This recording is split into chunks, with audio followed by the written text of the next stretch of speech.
class platform for cognitive behavioral therapy is going to have a couple of examples for my job. I'm here to talk about. I'm here to talk about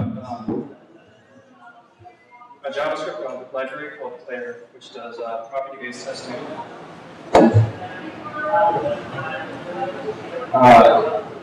It's extremely relentless, I would say, if you use it right. So some of you guys may have heard of property-based testing from libraries like QuickCheck and ScholaCheck. I'm just curious, has anyone actually used any of these libraries? Okay, one guy. All right. I've used QuickCheck in Java. In Java? I think. It doesn't shrink the cases. Yeah. It's the most fun thing. Right, and I'll talk about that in a little bit, but Claire doesn't yet. It's like one of those features that's planned for the future. So Claire is a library that's a port of QuickCheck and ScholaCheck to JavaScript by Quildreen Motta, and it helps you test invariants in your JavaScript. So invariants, just to give you like an example, a typical application, we're going to write our tests like this. If we had some sort of like imaginary exponentiation function, we would write a test that said, if I give it pi, then e to the pi I is equal to -1. But what we really want to be doing is saying something like this. For all x, e to the pi, e to the xi is equal to cosine x plus I sine x. We want to generalize the original formula to some sort of universal. And then the idea is we're going to just have a library framework that knows how to generate x's, and we'll check that this is true for every single x that it generates. So invariants are really important to this. It's an old idea in computer science. I don't know if you've ever, you've probably heard of talking about invariants in your computer science classes and things like preconditions and postconditions.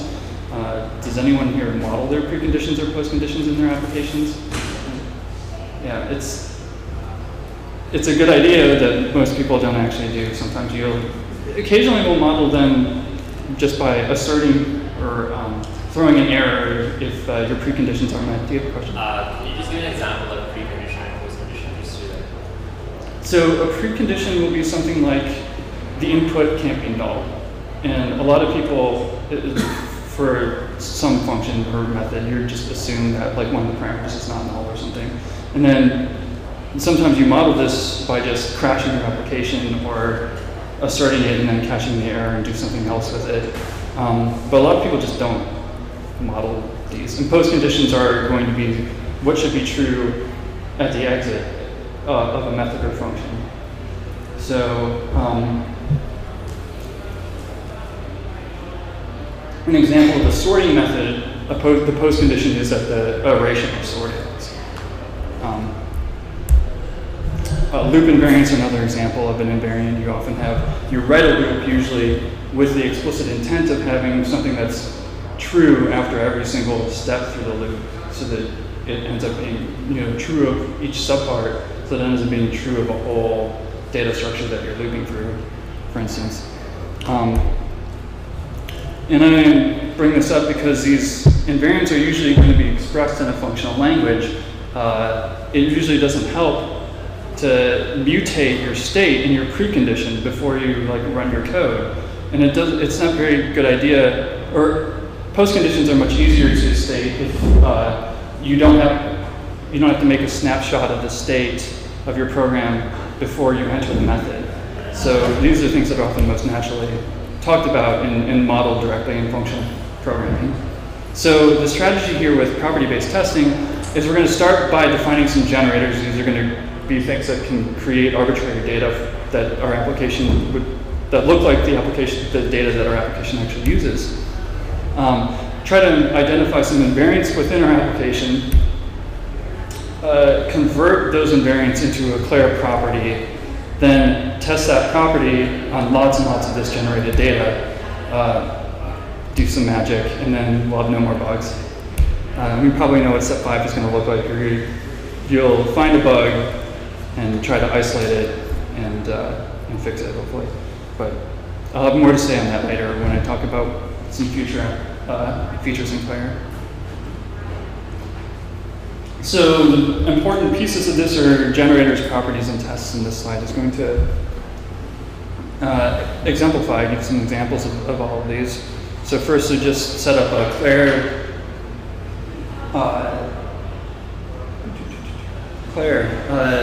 I'm requiring Claire in there. And Claire.data is where all of Claire's built-in generators live. So I'm just putting in an underscore for easy reference. Then I'm going to just show a quick commutativity property for addition here. And what we're saying is we do clear.forAll and then clear.data.int, clear.data.num. That says for every integer and number. And I'm labeling it, I'm going to say .satisfy. And .satisfy takes a function that returns a Boolean value. It's going to be interpreted in a Boolean way. And it passes if that is truthy, and it fails if that's falsy. Your test will fail if that's falsy. So that function is going to get, it's going to get data that's generated by these generators in the same slot in which the for all, with the arguments lined up for the arguments for all. So I labeled them integer and real just because that's to make that alignment kind of clear. So then commutativity says that a plus b or the int plus real is equal to the real plus the int. And then I say as test, and as test returns a function that just when you invoke it with no arguments, it will run that test 100 times by default. So you can use this function with Mocha by doing this describe addition. It is commutative and is put commutativity as a test, or you can just invoke it immediately, and you'll see the results. So properties come with a couple of extra features that are really handy for diagnosing both the properties and the generators that you're using with them. Here, this example is actually just taken straight from the documentation for Claire. It's testing a function called sorted, which just makes a copy of an array and returns a sorted copy of an array that you invoke it on, or pass it with, or pass into it. And the property just says that for every element in the array, it should either be first or the one before it should be bigger. But what's more interesting is this classify. So after what you get returned by satisfy as a property, you can chain it, you can invoke classify method on that, pass it a function that takes your generated data, and that function has to return a string. It will pass through the generated data and construct an object with the strings that get returned by classify as properties and counts as a result, and it will print out a report of how many of the generated data, what percentage of the generated data gets classified in the ways that you said. So the example here, we're looking at these arrays of integers, and we want to say the ones that are length 0 or length 1, and we'll call those trivial because we're testing sorted. Nothing actually happens if you have a length 0 or length 1 array. And then if they're bigger, we call it bigger than 1. And when you run this, you see it passes 1,000 tests. And when you run this, you have to pass the as test for both true to actually get a dump of the data report. And the times just says run 1,000 tests instead of the default 100 times. How many members, can be in the array? I don't see any specifications for size as the minimum or maximum. Okay, size is controlled by a property on the generator that passes in a size hint, and we're going to see later in some other examples of generators, ways that you can pass in new size hints. So the size hint for array, I think the default is 100, and not only that, but an array is not exactly, clear.data.array isn't exactly a generator itself, it's a generator constructor. It takes another generator or a list of generators, not a list, sorry, just as many generators as you want as arguments, and it will generate arrays with data generated by those generators in it. But it passes that size hint on to the lower generators too. So this gives a random set of arrays of random ints. Correct.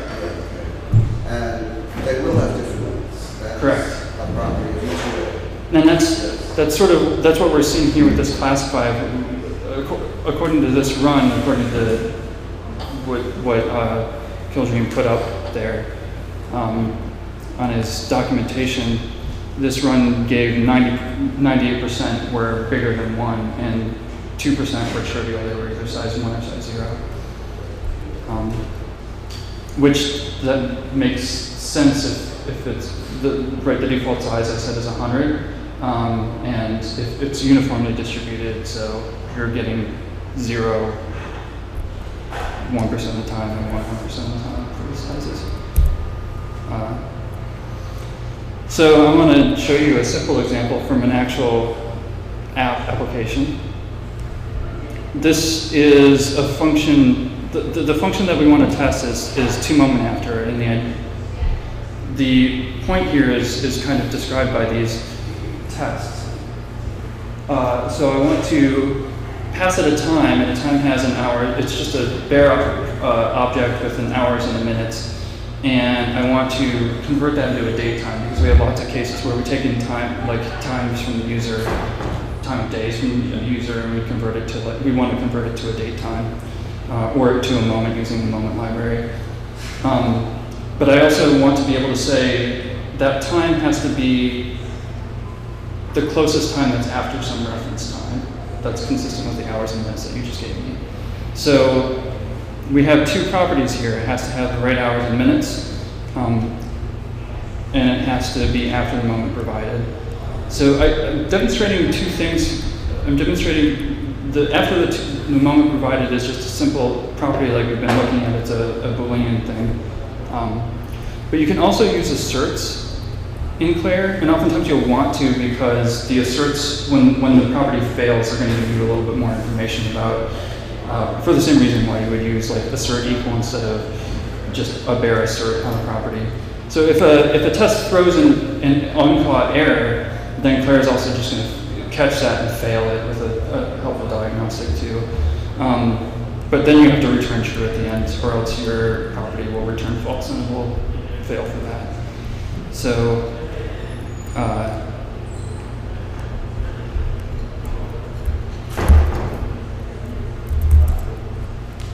hey, Motta.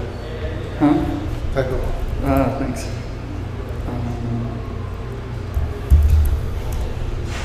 So we can see, as we expect, these two tests fail because I haven't really filled in the results yet. And here's this output that you get.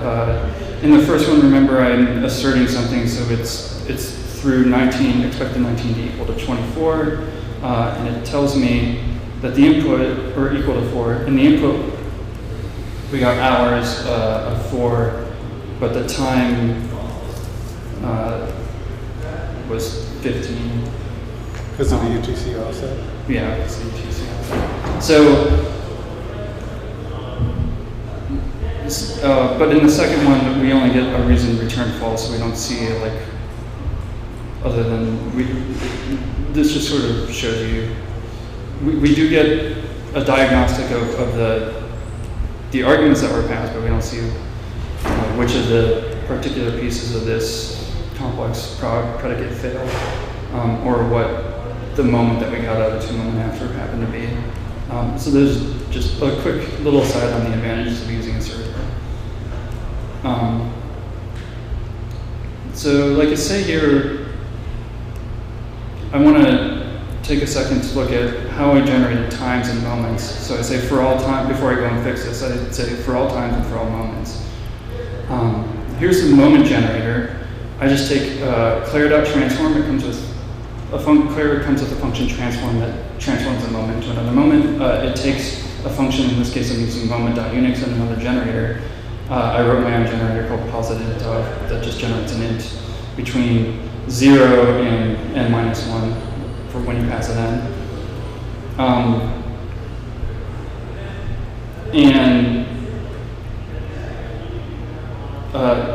So basically, transform does to a generator what you would expect map to do to an array. It's essentially a map, and in future versions, that might actually get changed to a map.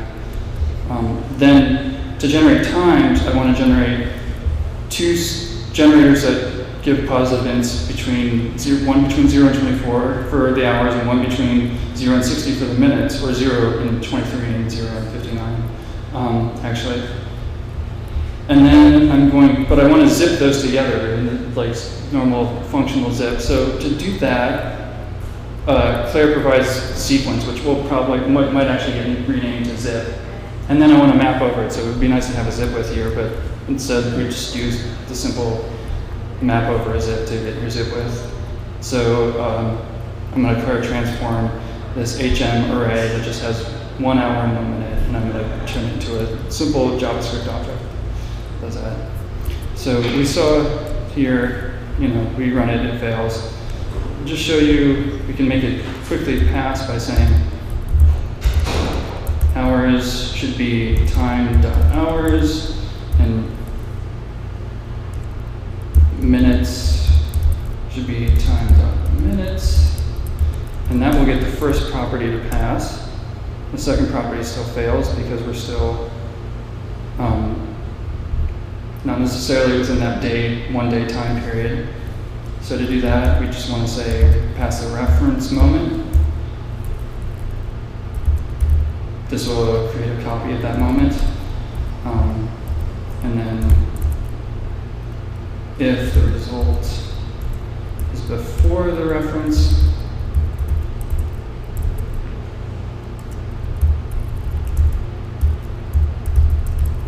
add 1 day to it.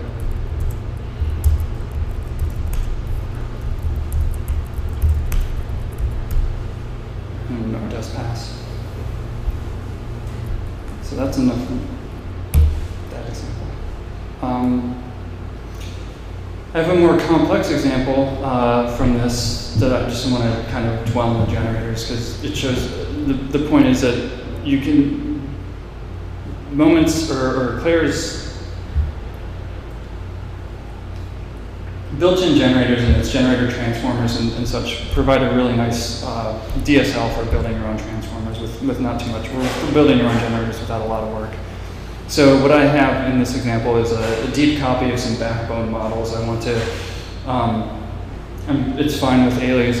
I want to build a deep copy and test a bunch of properties about it, but I mostly am interested here in the generators for these backbone models, and I'm going to show you a couple of the ones, because they really exemplify a lot of what Claire gives you for generating JavaScript objects and data. So here's just a simple function that I built for creating backbone models for our class, or for my application.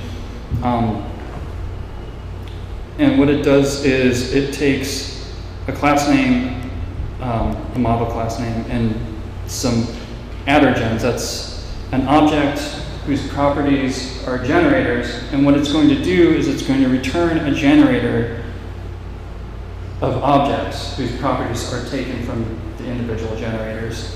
And you see it's actually not that hard. You just loop through all the attributes. Here's maybe an elegant way to get values out of a generator, and then you stick them in the attributes and return the new attribute. And so I use this all over the place to do something like, so we have classes. Classes have an array of units, and units have arrays of items. And those items can be either special items. Special items can have a type, but there's only 3 types they can have that I'm showing here: feedback, contract form, and choice and documents. So to model that, Claire gives you this choice function, which just randomly will select an object from each of those. And we can generate objects of anything, which I use for the info on the special items. Here's a resize. I wrote a little generator that resizes, passes through the size in, or a little generator function that passes through the size in. So this makes it so that these objects are going to have at least, or have between 0 and 5 properties, and they pass down the size limit of like 2 to the things and the generators inside of it, and that will just pick any of Claire's basic generators for it. So you get objects whose properties will sometimes be objects, sometimes they'll be arrays, sometimes they'll just be strings, sometimes they'll be numbers. For video, choice is really nice if you want things sampled from a uniform distribution, but if you want a non-uniform distribution, you have to use Claire.frequency. And here I'm going to say 1 time out of 10 give me nothing. That's another Claire generator. 9 times out of 10 give me an identifier. That's another Claire generator that's built in. It generates strings that are valid JavaScript identifiers. And the proportions are what matters here. There's nothing special about 1 and 9. Claire.choice can also be used not just with like constants, but with other Claire generators, and you can mix and match Claire generators and constants, because the constants just get lifted into a generator that just returns the same thing over and over and over again every time you ask for a value. So this is an item can either be a special item or a video. That's pretty, I think, a very elegant way of saying it. It gives you a nice DSL for saying that. You can generate arrays too very easily. So I want to stop here and talk about just some of these properties of addition and multiplication, because some of them, it turns out, these are all true of addition and multiplication in mathematics, but they aren't actually all true of addition and multiplication of numbers in JavaScript necessarily. And Claire finds that out very, very fast and very easily.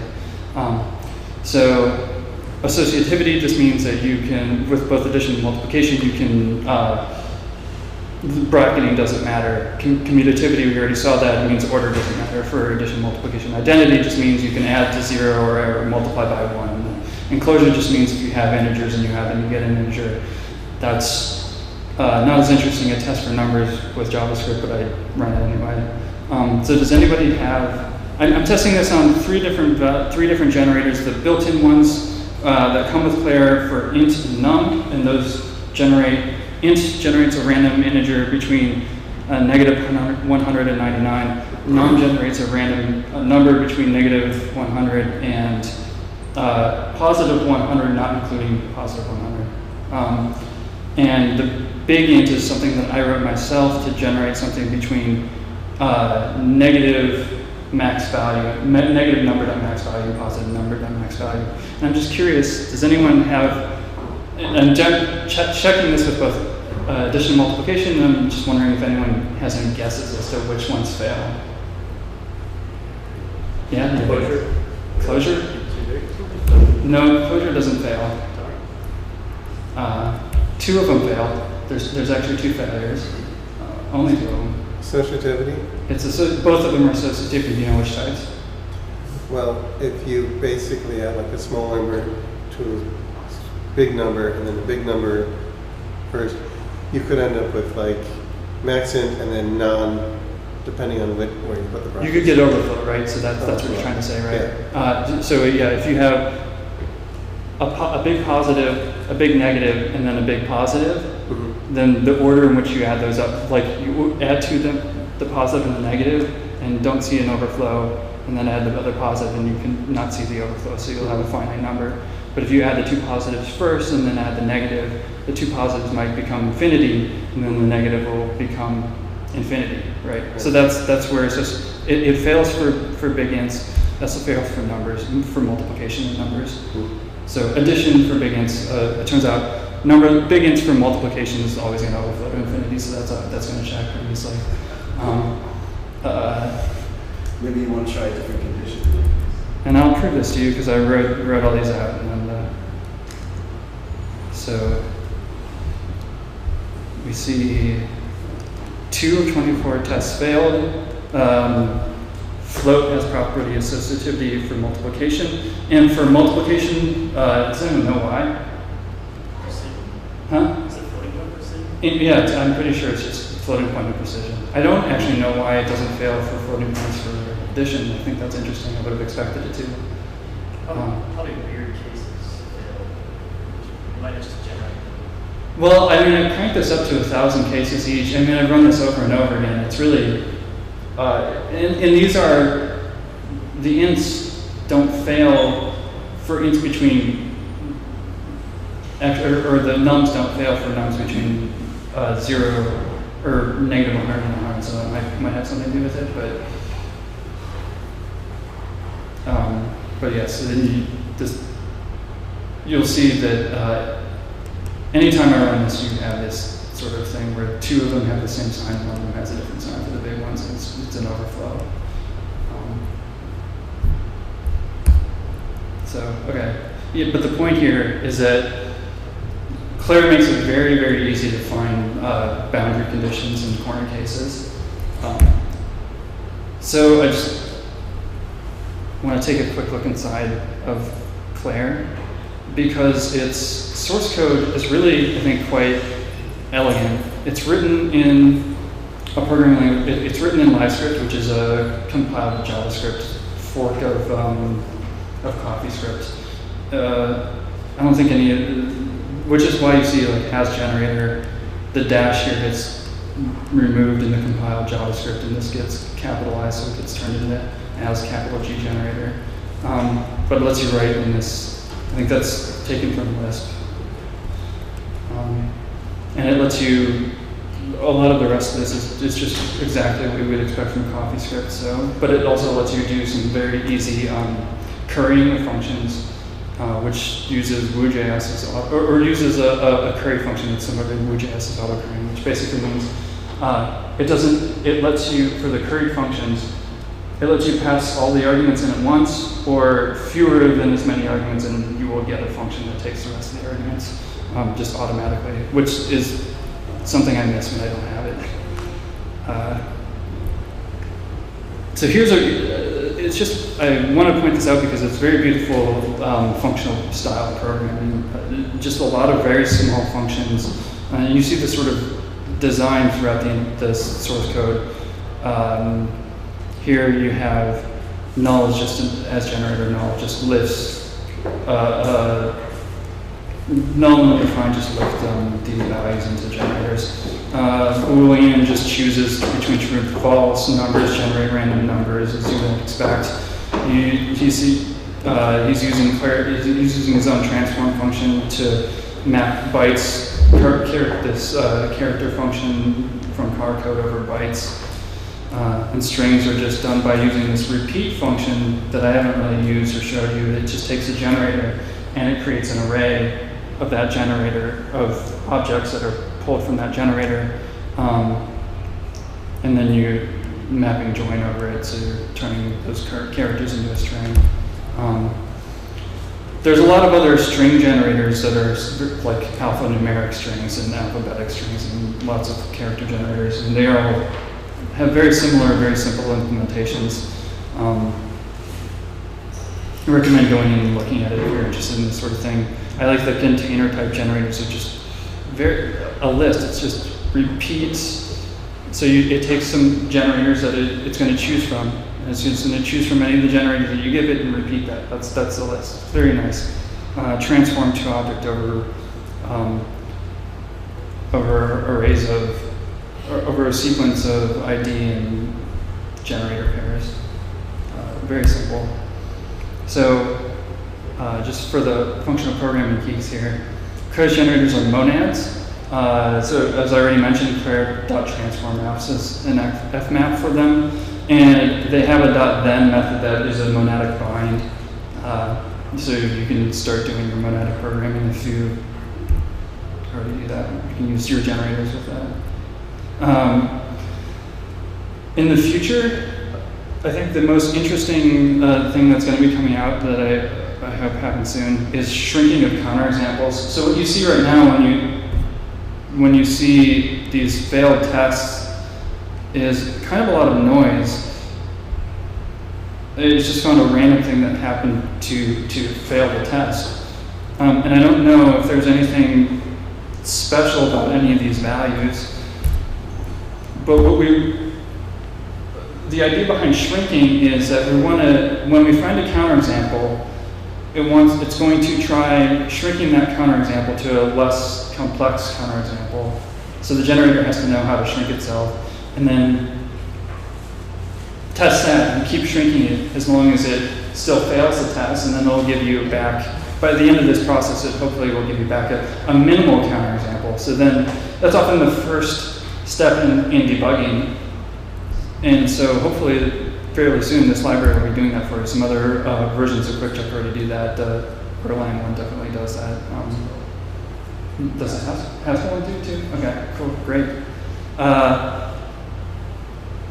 He's going to be changing the underlying implementation of the generator, so they're going to be based on a generic lazy linked list, and that will change probably their interface a little bit. So like I said, I'm expecting that will mean transform will be spelled map now, and other nice things like that. So, and they're going to be working on asynchronous tests. So I want to say finally why I think all of this is really actually very important. First, automated testing is important.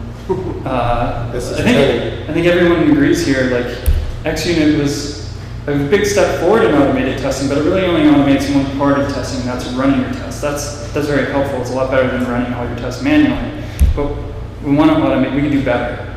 So Claire really automates test generation. You no longer, you think very generally about the kinds of data that should be passing and failing tests and what it means to have for a data to pass and fail. And then you just have your testing library generate individual test cases for you. Shrinking is going to be automating things even further. It's going to automate your first step in debugging. It's going to give you a test suite that has this very unusual property. I don't think most people here have test suites that have this property, that every time you run it, even if you haven't changed code, you're testing new cases. Your test suite, your confidence in your code should actually grow every time you run it, even if you haven't changed anything in your code. And random data just often finds quarters better than I do anyway, and probably better than you do too. So that's it. I have some links in npm installed there. This right here, this functional programming sequence weapon for software testing, is a talk by John Hughes on his Erlang version of QuickCheck, and it's awesome. He has some great examples, so if you're interested, I highly recommend seeking that one out. That's it.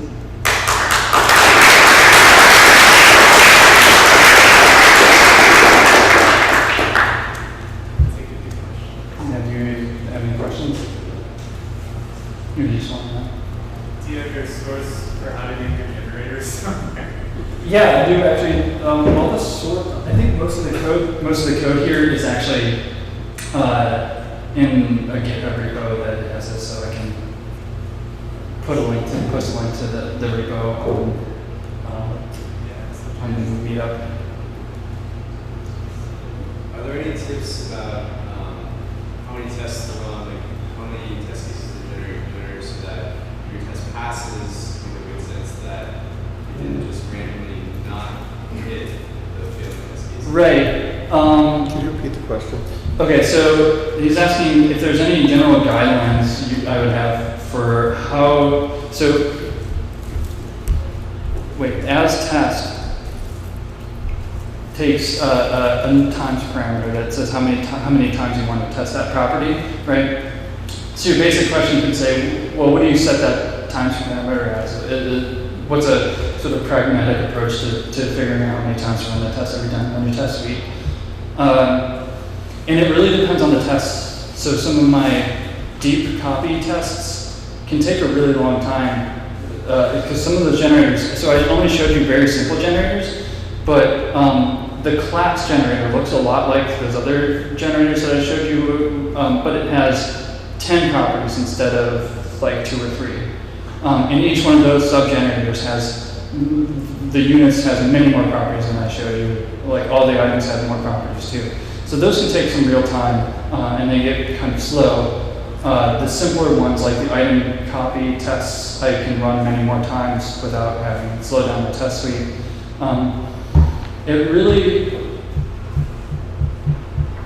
It depends. So for your continuous integration setup, you might be willing to wait for your tests to take longer and turn them up. For when you're doing it just at a console, you might want to try just running with 10 tests. When you get it passed with 10 tests, then run it with 10,000 and see if it actually passes then. And because you have this, like, it's just a single parameter that you just change. You can just bump it up when you want more confidence, and bump it down when you want it to be performance to be faster. Yeah. Can you tell us a little bit about the products that you're using this with?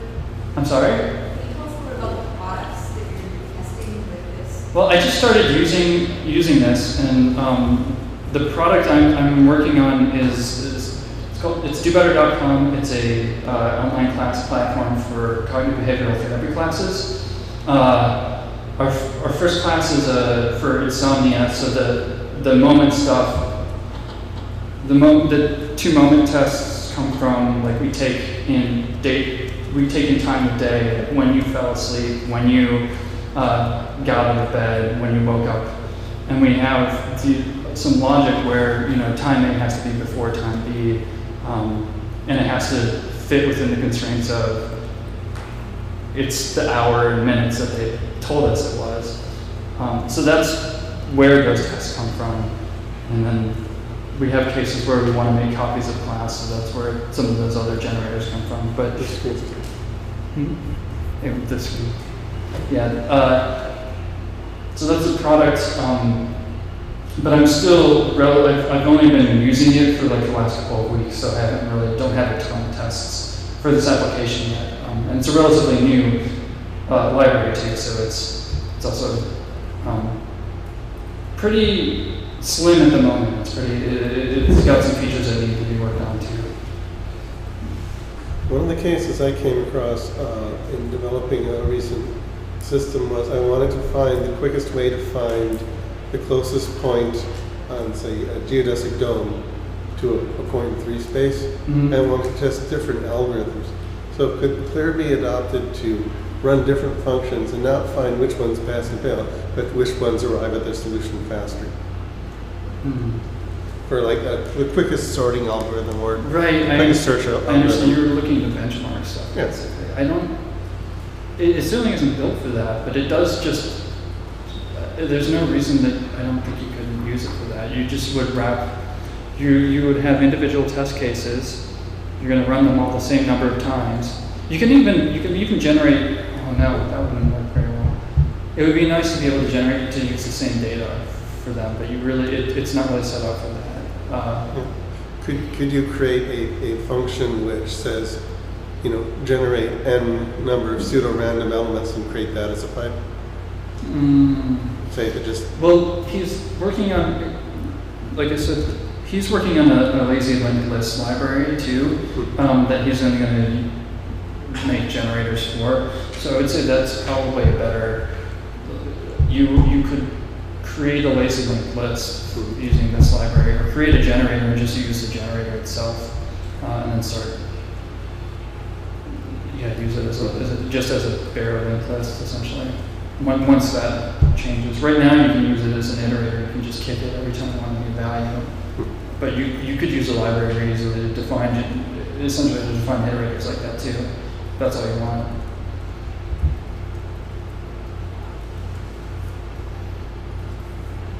Yeah. What do you use the other classifiers for? I haven't really used them yet, though I think the one thing that I have found I find it most useful to test your generators to see that they're actually generating reasonable values. So here's an example.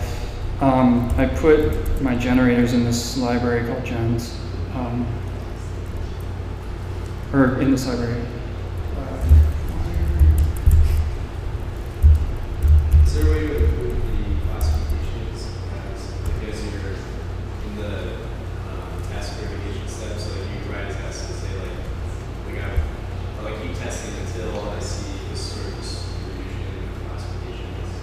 I don't know. That's an interesting idea. I don't think there is. Yeah, just keep to have some sort of instead of having your stopping criteria be a number of tests, have it be like when you've seen at least this many tests that match this criteria. That's a really interesting idea, but I don't think that's a feature that's in there yet. I would suggest that you go to the GitHub and suggest that as a feature, actually. Do you have permutation and commutation generators? Combination and permutation? Combination. So you would get 2 random generators and Take an array and say, I want n possible combinations, not necessarily all, but at least this many unique combinations or permutations. No, I don't think there are. That's an interesting generator. You could maybe write it. Yeah. You maybe write it and send a pull request if you want to. I was going to show you something about. Oh, yeah.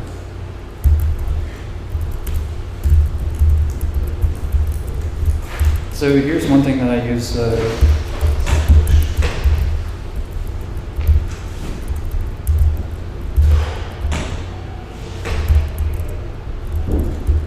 I had this pos int of, and I told you it gives you a number between 0 and 24, or 0 and 23 if I do that. I would just prove this to myself by saying satisfy a function that just returns true. I put gens.yes just returns true.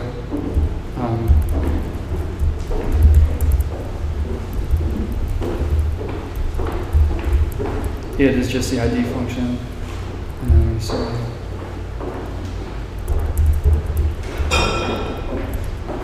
and you can see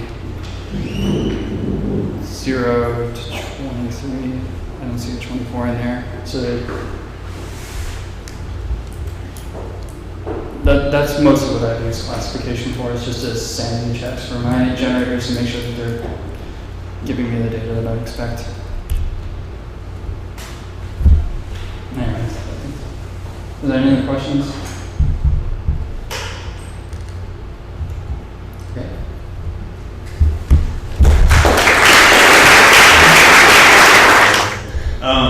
So my name's Brian. I work for LiveScript. We do a lot of functional programming in JavaScript, and we have a lot of questions we need answers for. This is our first functional JavaScript meetup, so I'm so stoked you guys are here. If you're a veteran or someone who has ideas about it, contact me because this is really cool stuff, and yeah, I want to work on stuff. Okay, so we're going to be talking about applicative functors. I wanted to take a quick temperature. Like, who in here, raise your hand. Do you know what compose or how to compose things? Okay. Hey, this is awesome. Okay, I don't have to do that. If you really want me to do a quick review over compose, I will. How about currying and partial application? Okay. I'm not going to talk about those. I'm just going to do that. So if you have a question, stop me. I'll go into it. And functors. Finally, you don't really need to know about them before this talk, but it's really helpful. So who knows about functors in the map function? Fmap. Okay. Small elite crew of that. You know what? Maybe I should do a quick review of functors. It's kind of useful. Okay, let's do that. Let's open up Xcode, the most functional thing in the world. All right, this is from type class junk. Okay, all right, so here we go. A functor, who here uses map? Fuck yeah, map! All right, so we're gonna make this quick analogy here between objects and types. I'm just gonna use them interchangeably. So let's start with that. So we have an object, let's call it, I don't know, like farter. So it's gonna fart. And with types, you want to go more about the behavior than the actual thing that it is. So you're not going to have like a user type. That's ridiculous. You don't need that. You have JSON. But what you will have is like something that farts. or like something that might or might not be there, or something that might have an error in it, things like that. So you're thinking about behaviors more than things. Okay, So smelling and dealing? Exactly. So our farter, we're just going to assign some inner value. This should be private. I don't want to go into the details to make it a little bit more complex. But so if we're going to make a new farter, you actually have to write new, right? And we're going to put any old value in there, 1, 2, 3, or my name Brian, anything. So it's just going to take a value. But we hate this new keyword, right? It sucks. So we're just going to wrap this in some constructor helper. This is just basically going to say, if you don't have an instance, rerun this function to make it an instance. So we don't have to use the new keyword. There's a bunch of different ways to do that. We've included that in the library I'm going to link to later. So you can use that, or you can use your own, or whatever. So now we have this function that makes us a new farter without the new keyword. All right. So you guys with me? We're good? Yeah. All right. So with this farter, I want to do something to the value in there. And I just want to use any old normal function that works on strings or numbers or just built-in JavaScript types. I don't have anything on my farter object. I haven't written any methods. I don't have time for that. So I want to actually work on the value inside of it. So here we go. We're going to say, just like you can map over an array and run a function on everything in that array, we can map some function over our farter, and let's just assign this to f. Oh, that's a bad name. Let's call it x. All right, so we're gonna map that, and that's a bad name too. Okay, how about farter, lowercase?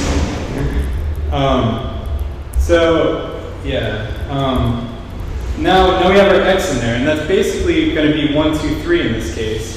And we can do stuff to it. We could say, x2 uppercase. And what we're going to get back is a farter. Well, it doesn't work. Let's do reverse or something. All right.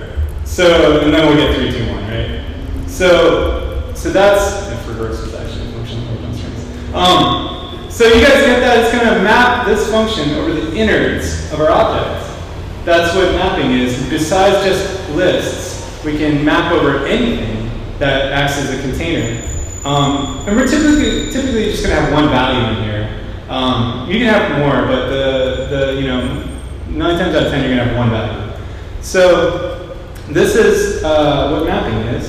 We're going to call it fmap today, and that's kind of stolen from the category 3 dudes and the whole Haskell side of things. And as Adam wrote up earlier, calling it map leads to weird complications, so let's leave it fmap for now, right? So we've got fmap, which is just map, and we can just do this. So do you guys have any questions on this? Why is this, why would we even want to do this? What is happening? Do you guys see what this is right here? That's a good question. Did not plant this guy. Alright, second question. I'll try to answer for you. How does this function know that there's a property called value in which you want to extract it and apply it? That's a great question. Let's implement a fmap for our farter. and that'll explain why it is a farter, right? So what we're going to do, and I'm going to answer your question soon, sir.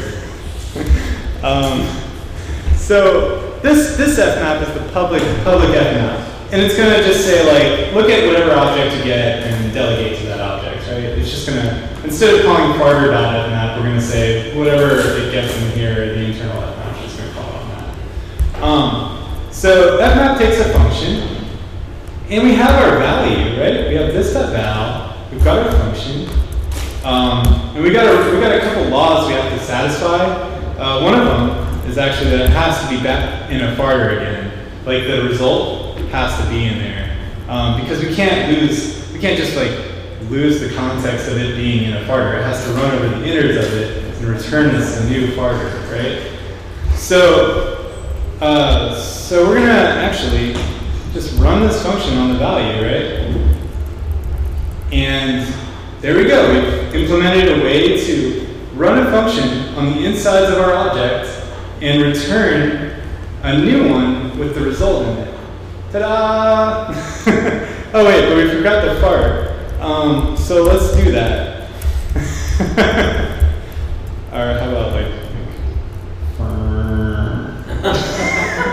all right, so now whenever I want to run something inside my farter, it logs a fart as a side effect. This is a functional programming meetup, but that's what it's going to do, and that's great. So I have, like, let's say I have a farter with, you know, like my user in it.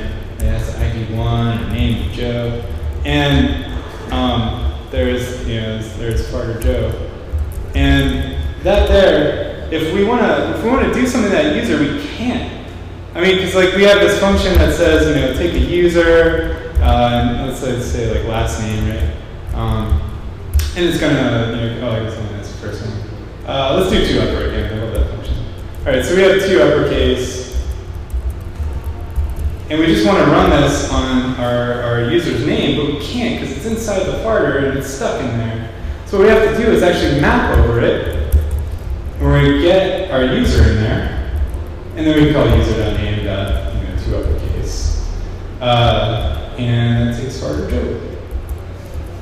And all right, so to get into your question, why would anybody want to do this? This is crazy. We've got normal functions. We're putting our normal values inside our types now, not just objects. But what's cool is you can't work with our user anymore. We've stuck them in a farter. It's always going to return a farter. We're always going to get this fart every time we do anything to this value.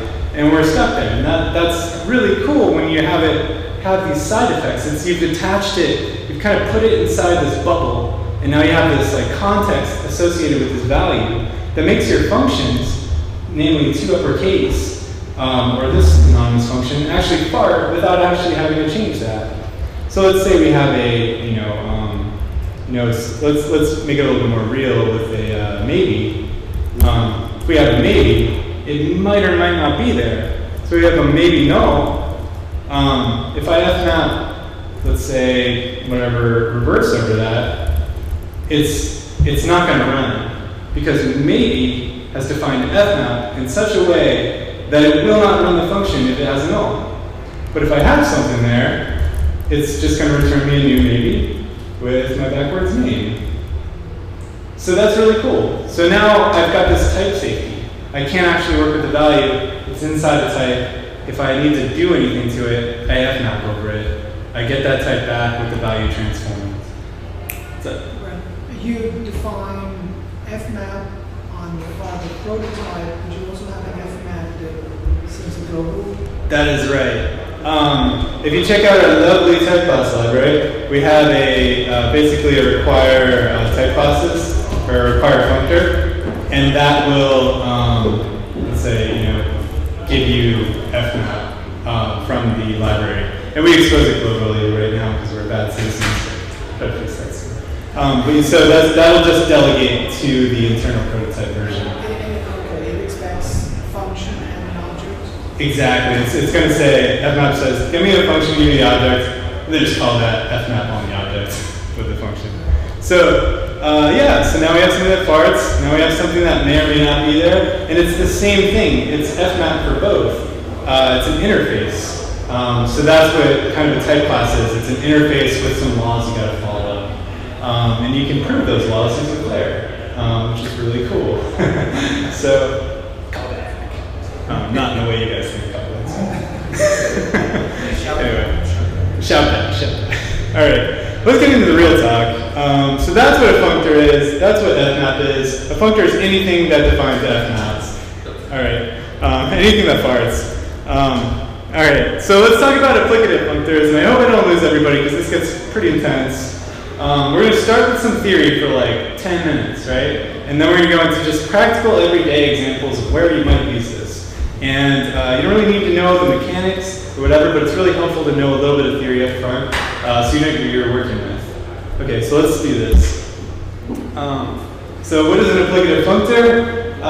It's a type class, it's an interface that you define these 2 methods on. So you have pure, that takes an A and then it just puts it in an f of a. So it just like takes some value, any value at all, and sticks it inside a object, some functor. Oops. A wrapper. Yeah, some kind of wrapper container, you know, just throws it in there. So it's like a constructor. And we just saw that with our farter and our maybe. So Pure just puts any value in there. And then app, and this is where it gets crazy.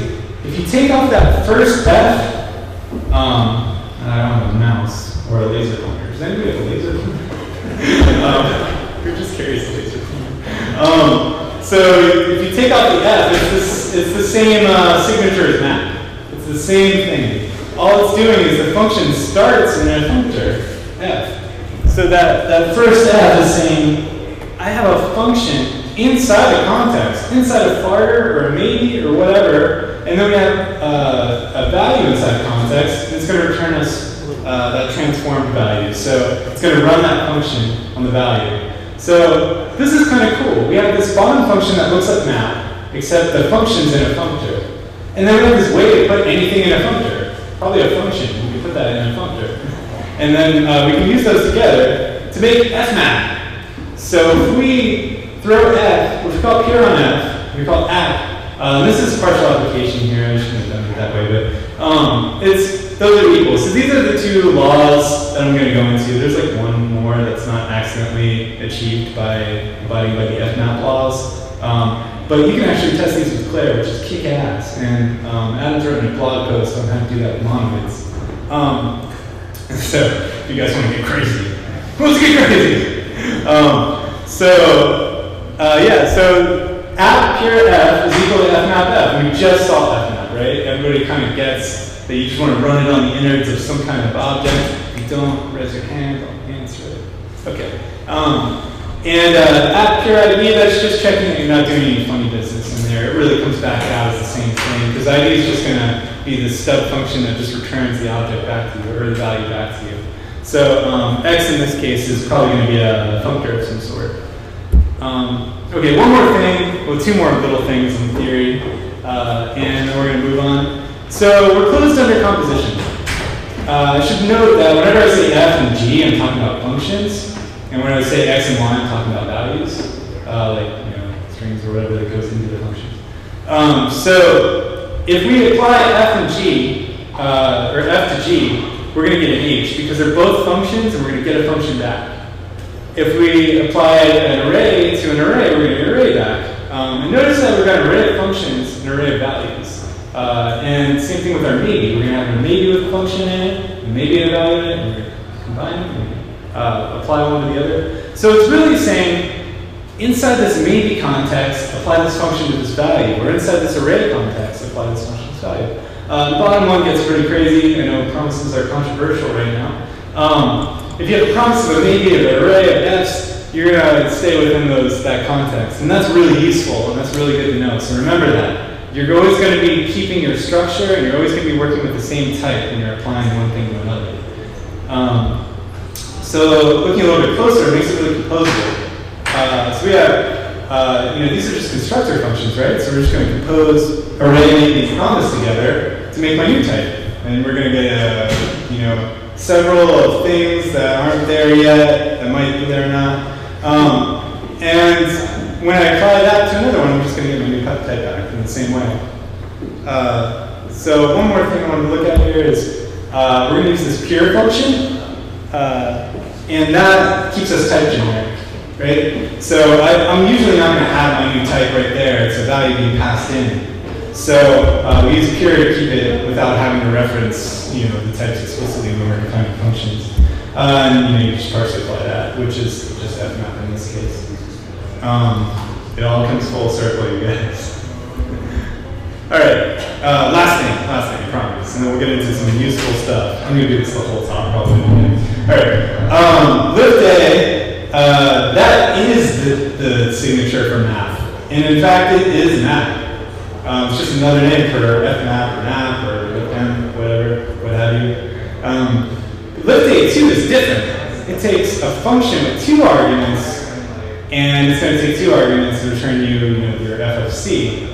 We're not not going to use, so that's just fmap. We're not going to use lift A2 because we can get the arity because we're in JavaScript. Hell yeah. All right, that's probably controversial and you can talk to me afterwards about it. But we're going to stick with lift A. And that'll just be our lift A2, lift A3, lift A whatever. So we just need to know the one function. That kind of changes some laws around because lift A was just fmap earlier. Now at pure f x and y is equal to lift f x and y, right? Lift A x and y. Really what that's saying is we can fmap over functions that take more than one argument. So you can do x, y, z here, and you can do lift A, f with x, y, z, and you're going to say, I'm expecting a function of 3 arguments, and we're going to give it 3 values. All these values are in applicative context, and this function itself is in an applicative context, or lifted into an applicative context. We'll look at that a lot closer with real examples here in a second. But I wanted you guys to see that anyway. All right. Getting to the real talk, past the crazy junk. All right, you guys still with me, or did I kill you all? All right, let's start. Look at this guy. All right, so this is a cool pattern. So you have a function that has more than one argument.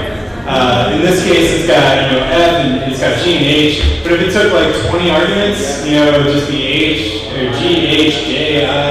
Basically. It runs functions beforehand with the value it's given, and then it passes them in order to f. So let's look at this.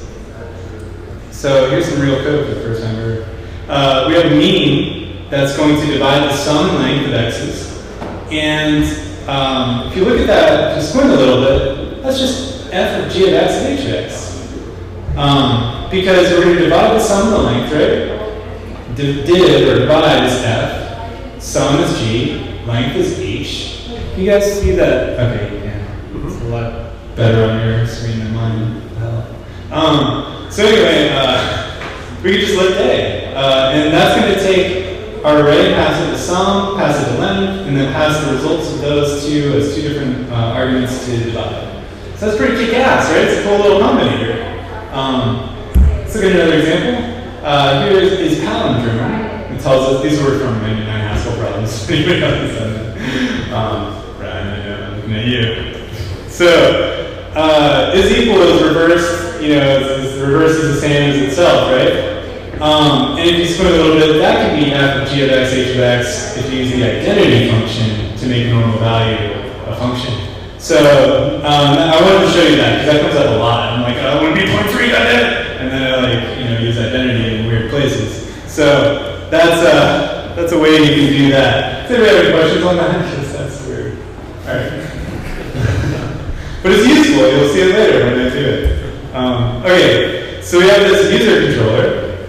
Here's a real life example. So this top function, create user, it doesn't need to exist. I could just call user model.create in place. I don't need to have this wrapper, but I wanted to show you guys where the arguments are going. So for demo purposes, it's there. Okay, so let's walk through this. Bottom up, look at, not in the way most people say bottom up. Save user, that's something dirty. So save user is going to take our parameters down at the bottom there, and looking at it, it's going to call create user with params, which actually just calls the name and the password on params and passes them as 2 different arguments to create user. We just saw that. That's f of g of h of x or whatever. F of g of x, h of x. Thinking as g is the params.name, h is params.password, and f is our create user. So we could rewrite that as lift A, create user, we'll pluck the name, pluck the password. This is not the underscore pluck, this is the functional JS pluck, which is just bracket, basically. So you can write that in a point-free way, and it's super nice. But you don't just have to do it like, okay, here's one function that are both going to get my argument, and that's going to be passed over. We can do all sorts of crap in there. This is just functions, right? So here we're going to fix the name and child the password and create user with params. So fix name is going to plug the name and strip the white space. Child password is going to plug the password and encode it. And then both of those, when they're ready, we're going to pass in the create user. So it's like you forked your whole program there. You're like, well, we're going to run function G, and whenever you're ready to pass it to create a user, and H, whenever you're ready, pass it to create a user, and it kind of allows you to do whatever you want in that little world, and then come back and give it to the final function that's kind of accumulating these results.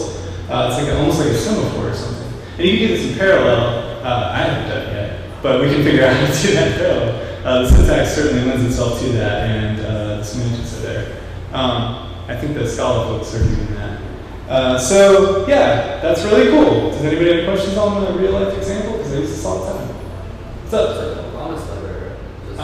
It is like the promised land.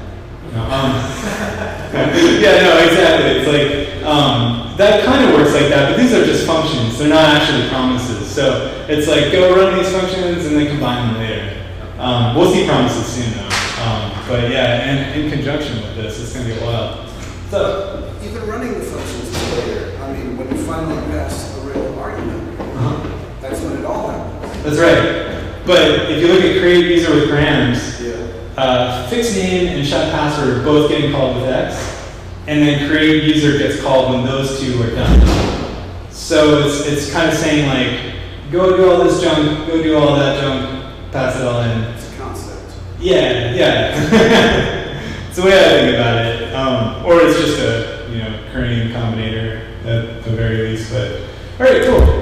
Let's talk about those comprehensions. I just love this picture. I love this guy running in for help, and this guy in the back like, damn. All right. Who in here is familiar with the list comprehensions from like Haskell or Erlang? Yeah, I love these things. This is great.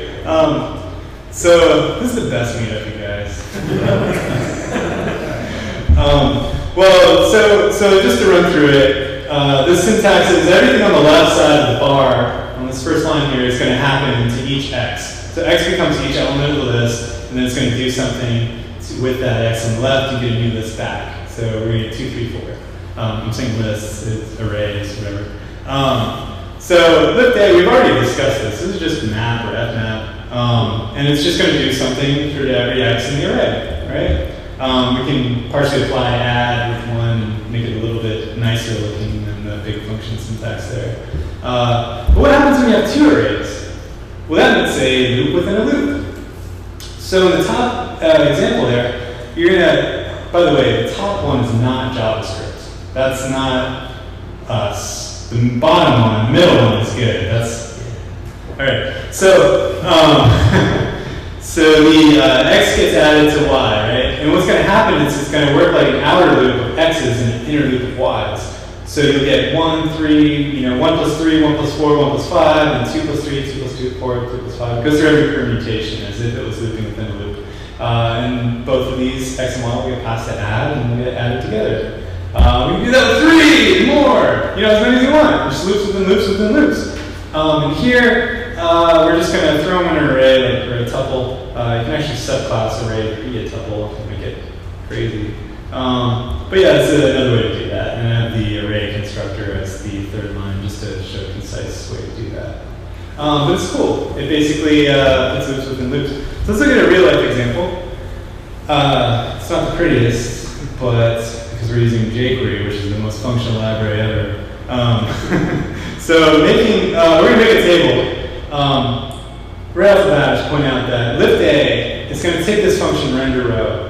And it's going to say like, I know you take 3 arguments, so I'm going to make this auto curry to 3 arguments. So it's actually being partially applied with the 2 lists there in make table. It's waiting for its 3rd list before it runs. So make table takes products and gives you every permutation of every color and size of products. That's pretty cool. So it's like a list comprehension.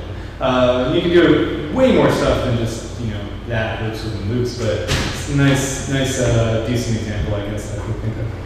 All right, so we got 2 more things to look at. What time is it? 8:44. I bet you we'll be done by 8:49.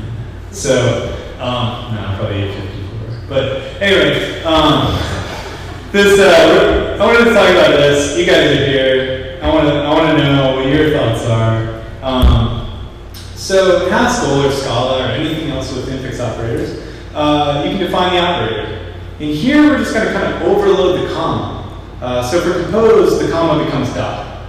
And for mappend or mappend, I don't know how to say that, you can just make the comma any kind of backtick function, right? And then for Haskell, with this weird like eyeball-looking bracket star thing, or less than greater than star, that's what you're going to see when you look up in Haskell or Scala. You're going to see these operators with applicative functors. You're going to be like, what is that? Brian lied to us. That didn't lie to you. We're just going to use this app and overload the comma. But there's a big problem. That comma can't be more than one thing. And then, with infix operators, we kind of mix and match them. Here we can, and we're looking for a solution for that. So if you have it, let us know. But here we're just going to stick with app, and I just want you guys to see that and know that and love that and love me. Okay.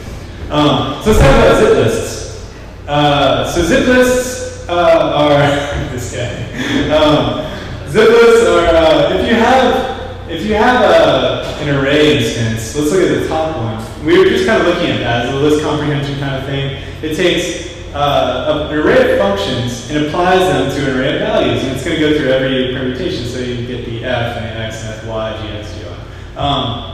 You can do that in a different way by applying each at the same index, kind of like the zipper. So f will run with x and g will run with y, and then you're done. And that's what a zip list is. It's the darling example of applicative functors, or more widespread than monads, because that's not monad for once. Okay, so we're going to get that, and you can actually subclass array into zip list. And I don't think actually we subclass array in our type classes thing. We should do that. We just have it. Anyway, so it's going to take some functions. This is the first time we're saying app instead of lift A. But we already talked about that, right? It's just going to say, take these zip lists, the zip list of functions, and apply each to the other's index. You can think of that as a parallel computation as well. So add and hello and goodbye horses, you get them together. And that's cool. So at the end, you get your result. Let's get another one. So we can do lifts with zip lists as well. So I'll call everything from the first index and then the second index and call add with it. And then one more cool example is you can do things like, hey, I want to go find the users and the orders both at the same time, come back, give me a zip list of the results. I'm going to point out that it's still not threaded in our library. We can do that, but we haven't. And other people are, and it's just a cool syntax. Right now, it's one in order. Okay. And last instance, I wanted to talk about our eventual results. I love the way his hands kind of go on this guy. It's just, it looks like he's making matter. Anyway, all right, let's talk about promises. So just like we've been talking about this whole time, we're going to apply something in a context of a promise to a value of something in the context of a promise. Add 2 gets given 3, and we get a promise of 5. Now, these values aren't there yet. That's what promises, stands for or whatever. But it all works the same as pretty much any other applicative functor. So you basically put a function in your context, put your values in your context, and you run them all together. You just apply them to each other. And it works as though you're like programming in this weird world that's not there yet. So that's the intuition. And you can see here, you can do the same things we saw before working with it. So let's look at some cool examples to finish up here. So we have a copy file, and we have a promise of the file context. Then we use those node promises that give you the FS wrapper, and it returns promises. Whatever you use promises, A plus. Anyway. Or is that just a spec? I don't know. All right, so we have this file context, or file contents. And you imagine that's going to be a promise of the file contents. It's not actually the file contents. And the same thing with this file path. Let's just imagine we're going to get that from a user, and that's going to be the eventual file path from some I don't know, MS-DOS prompt. Okay, and both of these get given a copy file when they're ready. So this isn't just going to pass both of these in. It's going to call copy file with both of these when they're both resolved. And that's really cool because then you can say like, well, this is one way to not nest anything. Declaratively say, I want to run copy file on these two eventual results. And the same exact thing, but a different example is, hey, let's say we want to make our user div, and we have a promise of a user, let's say an HTTP call to go get us their user, and a promise of their friends. We can't make our div until we have both, right? So we're going to make two HTTP calls, get two promises back, and say, hey, when you're ready, make that user div. So it's like a semaphore there. Okay, so this is the most intense example. It's the last example. Let's get ready for this. So you have lift day down here in show post. So we're going to call the show post with the post ID. And we've got a lift day right in a row, like pixels away from each other. That gets really weird. So this lift day is going to take two functions, right? Get post and get comments. And so we're working with the function instance of an applicative functor. So we're going to do that weird f of g of h of x crap that we talked about earlier. So once get post is done and get comments is done, it's going to give those into our lift day render, which is a partially applied lift day. So we have two promises given to render. But since it's inside a lift day, render is not going to get called until those promises are resolved. So we're using two different instances of applicative functors in a row, right next to each other. Doesn't get more extreme than that, right? So you're going to get post finishes, gets given to that lift day as a promise number one. Get comments gets given to that lift day as a promise number two, and then we call render like that. So that's a really cool way to just declaratively say, like, this is what we're doing. When you're ready, do all this junk, and you don't have to have all these functions and nested junk and whatever. You should also, I should point out that the promise wasn't a promise. Let's say HTTP get returned a promise of a maybe something, or let's say it returned an event stream. Then none of this changes. It's always lift day. You have the same syntax and the same semantics and the same laws that follow. So you're all good. So we've seen combinators, comprehension, semaphores, parallel computations, composition. And there's a whole bunch of junk I didn't get to. That's like, I didn't put a picture on it. All right, cool. Does anybody have any questions on stuff? What's up? It seems like when you have zipping things, you're always kind of assuming that every guy has a gal or whatever. That's right. It'll stop at the first list. It'll be like, oh, I'm out of stuff, and it just won't zip the rest. It works just like the zip function. And then functional Seems stuff. like a great way to hide some real insidious errors. Exactly. That's it. I could see that. And if they're not homogeneous, that can get weird too. I can see that. But they're pretty useful. There's a great Scala example of validations, and they're saying, you want to validate everything before it goes into your function, and you can use monoids to kind of concat those stuff together. But they're really cool in that sense. What's up? Can you show the code for your lift day implementation? Oh, sure. Let's see. I don't know if you want to. Okay, yeah. So we have loop recurrer, type classes. So I just pushed a couple hours ago. And in applicative, this is kind of nasty right now. Because we are dealing with JavaScript, there's a really nice mathematical way to write this, but it doesn't work as well because we want lift day to act like lift day 2, 3, 4. But really it's just going to call pure app and then call app. So it basically runs around and does that pure app combination just for you. So it's kind of nice in that way. But yes, and this is, if you guys want to go play with this, by the way, it's loop-recur such type classes. Do you have examples there somewhere?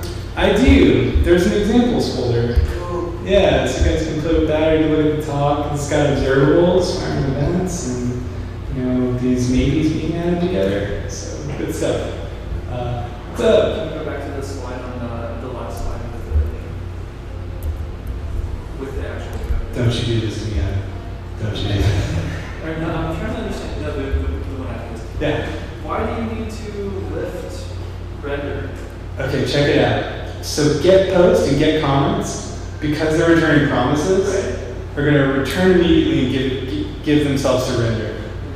And render doesn't take a promise of post or a promise of comments. It takes the post and comment. So if I run that in a lift A, it runs on the promise instance. So it's like a promise ring. That's what I'm trying to say. So you need it to be a promise and It's saying the first lift A is use the function instance of Applicative. The second one is saying use the promise instance.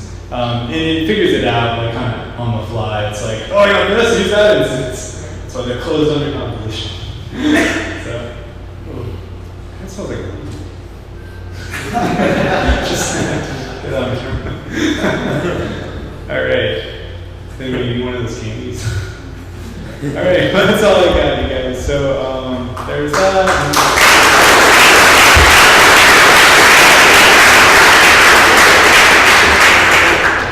Well, thanks everybody for coming. Next time we'll have an ambulance outside for Brian's talks. Make sure you sign up for next month's session. We haven't announced it officially yet, but there are 60 spots left out of the 120.